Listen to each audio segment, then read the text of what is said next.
right, guys. So taxes and tokenomics, what does it mean? I know some of this stuff can be confusing, especially to beginners, but to think of it as a price of entry or a cost of trading in this market. So a lot of the times you'll have like on their website, you'll have a breakdown of the taxes or tokenomics, or you might have it or find it in their white paper.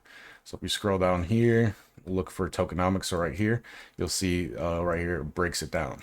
Okay. So you have 15% buy and sell tax. When you buy, you're taxed 15%, and then when you sell, you're taxed 15%. So effectively, it's about 30%. If I put in $100, it's going to give me $85 worth, and then if I sell $1,000, that's going to minus 150. So then you'll get $850 when you sell. Right, so there's things that this contributes to, and it actually helps you as well. So 3% is redistribution. So on every buy and sell, right, 3% of that is distributed amongst all the holders. So over time, you're getting passive income. You're earning tokens based on every buy and sell that everyone else does. So it's kind of fair because it helps you as well. And then liquidity. So this actually creates a stable price floor, allows people to be able to withdraw their money. And then they have 5% development of exchange and marketing. So this actually goes towards the project and helps it, helps market the token, helps you get other investors, which is going to increase the market cap.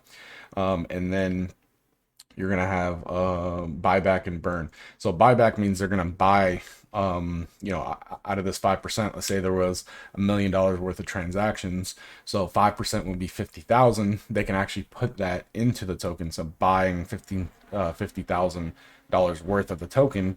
And then what they do is they burn it. So it actually gets taken from the supply, which means that the